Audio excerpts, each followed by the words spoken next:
Sir ನೀವು ಹೇಳಿ ನಿಮಗೆ ಎಮೋಷನಲ್ ಆಗಿತ್ತಾ ಹೇಗೆ ಅಂತ ಶೂಟಿಂಗ್? ಖಂಡಿತವಾಗ್ಲೂ ಅಫ್ಕೋರ್ಸ್ ಆಗುತ್ತೆ ಎಮೋಷನ್. ಮನುಷ್ಯ ಅಂದಮೇಲೆ ಅವನಿಗೆ ಎಲ್ಲ ಥರ ಎಮೋಷನ್ ಅನ್ನೋದು ಸಹಜ. ಸೊ ಹಾಗೆ ನಾವು ಕೂಡ ಅದೇ ಒಂದು ಫೇಸಲ್ಲಿ ಇದ್ವಿ. ನೆನ್ನೆಯಿಂದನೇ ಮೆಂಟಲಿ ಪ್ರಿಪೇರ್ ಆಗ್ತಿದೆ ಹೇಗಿರುತ್ತೆ ಇವತ್ತಿನ ದಿನ ಅಂತ. ಫೈನಲಿ ಶೂಟ್ ಎಲ್ಲ ಮುಗಿದಿದೆ. ಮನಸ್ಸಿಗೆ ಅನ್ಸುತ್ತಲ್ವಾ, ಡೆಫಿನೆಟ್ಲಿ 4 ವರ್ಷ ಜೊತೆಗಿದ್ದಿದ್ದು ಒಂದು ಮೂಮೆಂಟಲ್ಲಿ ಅನಿಸುತ್ತೆ. ಸೊ ಏನು ಮಾಡೋಕ್ಕಾಗಲ್ಲ. So it's life and profession and personal ಎರಡನ್ನೂ ಒಟ್ಟಿಗೆ ತರೋದು ಸರಿ ಅಲ್ಲ, ಅದೆಲ್ಲರಿಗೂ ಗೊತ್ತಿರೋ ವಿಚಾರನೇ. ಸೊ ಪ್ರೊಫೆಷನಲ್ ಆಗಿ ಬಂದು ಇವತ್ತು ಏನು ಡೈರೆಕ್ಟರ್ ಹೇಳಿದ್ರು ಆ ಸೀನ್ನ ನಾನು ಮಾಡಿ ಮುಗಿಸಿದ್ದೆ. ಸಾಂಗ್ ಎಷ್ಟಿದ್ದಾವೆ, ಕಂಪೋಸರ್ ಮಾಡಿದ್ದೀರಾ? ಇಲ್ಲ, ಈ ಸಿನಿಮಾಗೆ ನಾನು ಮ್ಯೂಸಿಕ್ ವರ್ಕ್ ಮಾಡಿದೆ. ಸರ್ ಸಾಂಗ್ ಎಷ್ಟಿದೆ? 3 ಇದೆ ಸರ್, ಹೇಳಿದ್ನ 3 ಇದೆ. ಶೂಟಿಂಗ್ ಬೇರೆ ಕಡೆ ಹೋಗಿದ್ರಾ ಸಾಂಗಿಗೆ? ಇಲ್ಲ ಸರ್, ಎಲ್ಲ ಬೆಂಗಳೂರೇ. ಇನ್ನೇನಾದ್ರು ಕ್ವಶನ್ಸ್ ಇದೆಯಾ?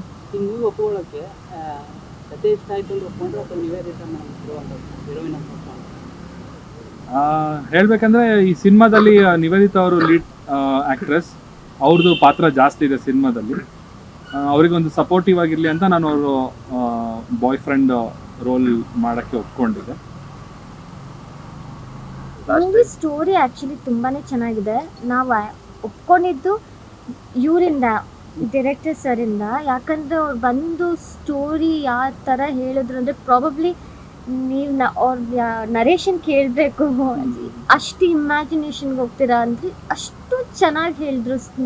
ನಾನು ಯಾವತ್ತೂ ಯಾರು ಅಷ್ಟು ಚೆನ್ನಾಗಿ ಸ್ಟೋರಿ ನನಗೆ ನರೇಟ್ ಮಾಡಿದ್ನ ನಾನು ಕೇಳೇ ಇರಲಿಲ್ಲ. ಸೊ ಅದರಿಂದ ನಾನು ಒಪ್ಕೊಂಡೆ. ಆ್ಯಂಡ್ ಇವನ್ ಚಂದನ್ ಕೂಡ ಆವಾಗ ಸ್ಟೋರಿ ಕೇಳಿದ ತಕ್ಷಣ ಅವರು ಮನೆಗೆ ಹೋದ್ಮೇಲೆ ತುಂಬ ಚೆನ್ನಾಗಿದೆ ಅಲ್ಲ ಸ್ಟೋರಿ, ನಾನು ಇಮ್ಯಾಜಿನ್ ಮಾಡಿಕೊಂಡೆ ಅಂತೆಲ್ಲ ಹಂಗೆ ಡಿಸ್ಕಸ್ ಮಾಡ್ತಿರ್ಬೇಕಾದ್ರೆ ನಾನು ಇಬ್ರಿಗೂ ಅನಿಸ್ತು ಓಕೆ ಮೂವಿ ತುಂಬಾ ಚೆನ್ನಾಗಿ, ಸ್ಟೋರಿ ಚೆನ್ನಾಗಿದೆ, ಮಾಡಿದ್ರೆ ಚೆನ್ನಾಗಿರುತ್ತೆ ಅಂತ.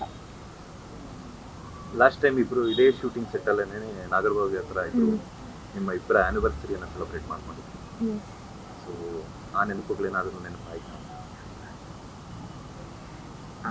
ಈ ಶೂಟಿಂಗಲ್ಲಿ ತುಂಬ ಆಗ್ಬಿಟ್ಟಿದೆ ನಮಗೆ. ಸಾಕಷ್ಟು ಎಮೋಷನ್ಸ್ಗಳು ಇದೆ. ದಿಸ್ ಮೂವಿ ಅಂದರೆ ಈ ಒಂದು ಸಿನಿಮಾ ಶೂಟಿಂಗ್ ಎಕ್ಸ್ಪೀರಿಯನ್ಸ್ ಒಂಥರ ಲೈಫ್ ಟೈಮ್ ಮೆಮೊರಿ ಥರ ಇದೆ. ಅಂದರೆ ಇವತ್ತು ಕೊನೆ ಸೀಕ್ವೆನ್ಸ್ ಕೂಡ ಇದೇನೋ ಅನಿಸ್ಬೋದು, ಏನೋ ಪಬ್ಲಿಸಿಟಿ ಸ್ಟಂಟ್ಗೋಸ್ಕರ ಈ ಸೀನ್ ಇಟ್ಬಿಟ್ಟು ಏನೋ ಮಾಡಿದ್ದಾರೆ ಅಂತ ಅನಿಸ್ಬೋದು. ಬಟ್ ಹಂಗಿಲ್ಲ.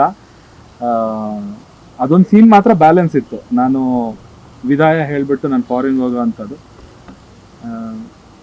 ಎಸ್ ಅಷ್ಟೇ, ಅದ್ರ ಮೇಲೆ ಜಾಸ್ತಿ ಹೇಳೋದು.